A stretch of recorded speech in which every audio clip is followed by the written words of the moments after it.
You're listening to a production of the National Media Archive. To learn more or volunteer, go to nationalmediaarchive.com.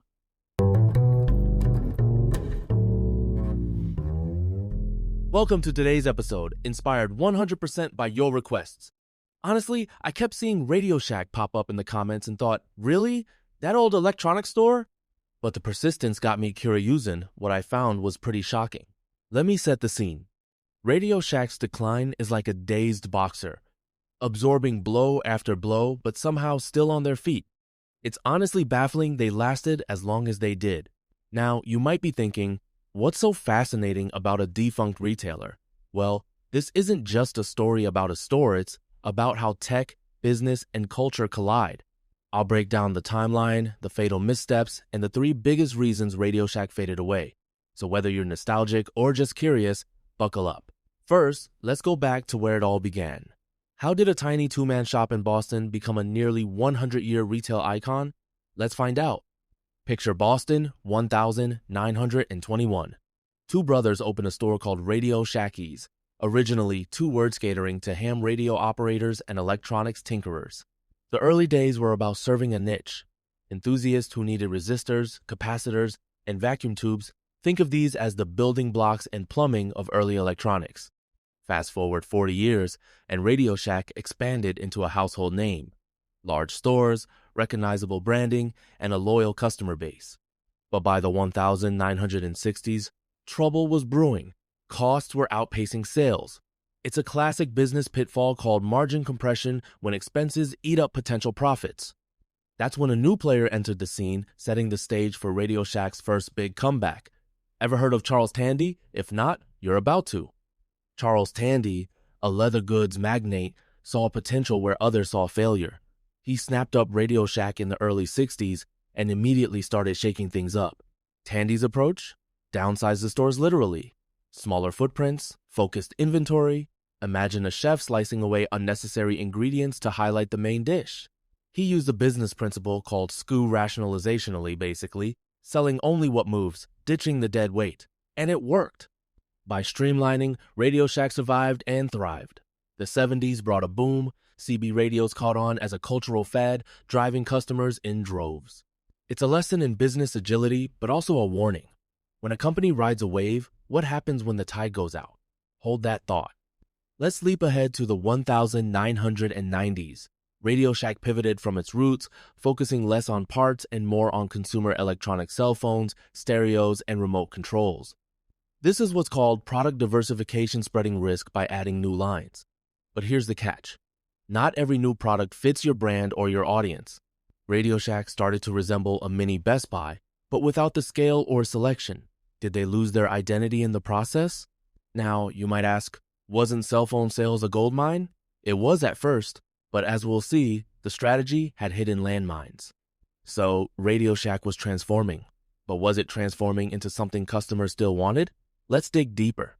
Entering the 2000s, the signs of trouble started blinking like a malfunctioning circuit. Sales slowed, and the magic was fading. This is what management theorists called a death spiral. Declining revenue leads to cost cuts, which further erode the customer experience, which drives away even more customers. Imagine playing Monopoly and knowing you've lost, but you keep mortgaging properties just to stay afloat. That was Radio Shack making desperate moves for short-term survival. Deals with cell phone providers, rebranding as The Shack, setting up kiosks in Target. None of it reversed the trend. It was all about buying time, not winning the fight. But the real knockout blows were just around the corner. What happened in 2012 set the stage for the company's collapse. Let me paint a picture. In 2011, Radio Shack made a $72 million profit. By 2012, it was a $139 million loss. The next year, a jaw-dropping $400 million in the red. Negative profits mean negative cash flow, a technical term for when more money is leaving than coming in. It's like a leaky bucket that can't be patched.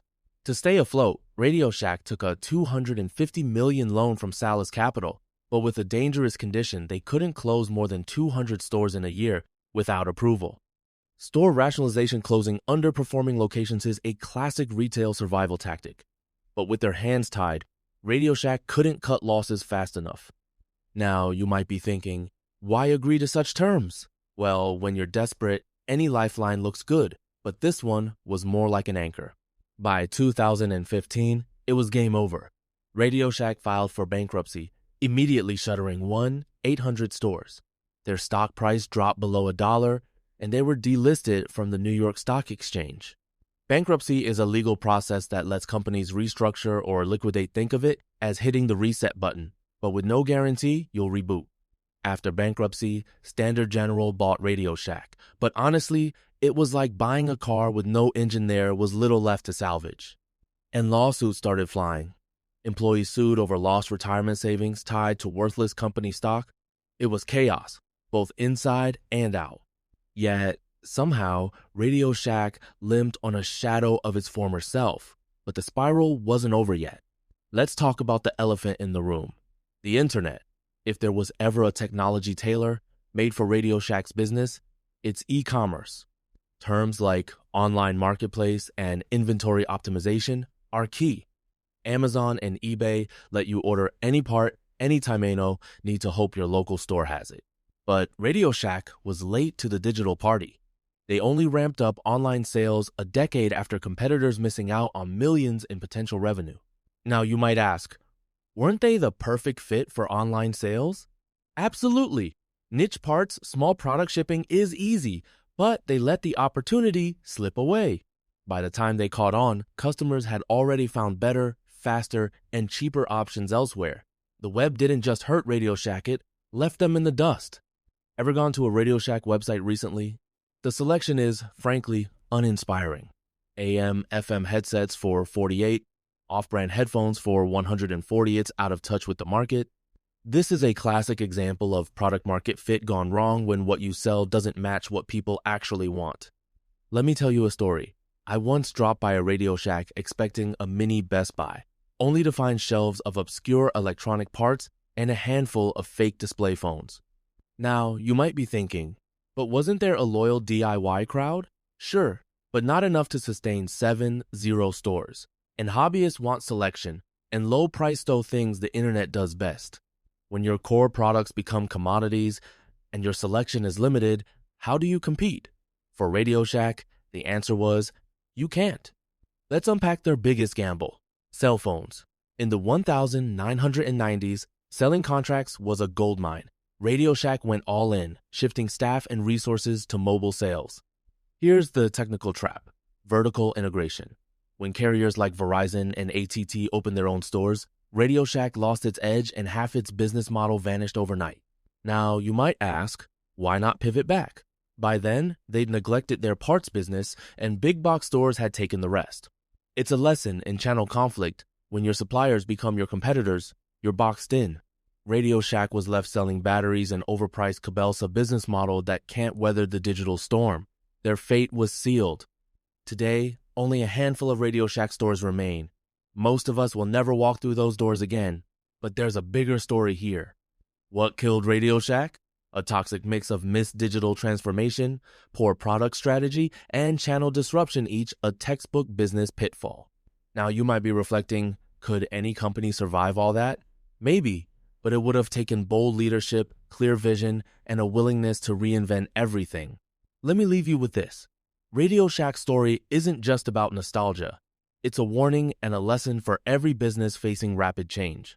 If you have memories of Radio Shack, good or bad, reach out and share them, because business history is made not just by companies, but by the people who walk through their doors.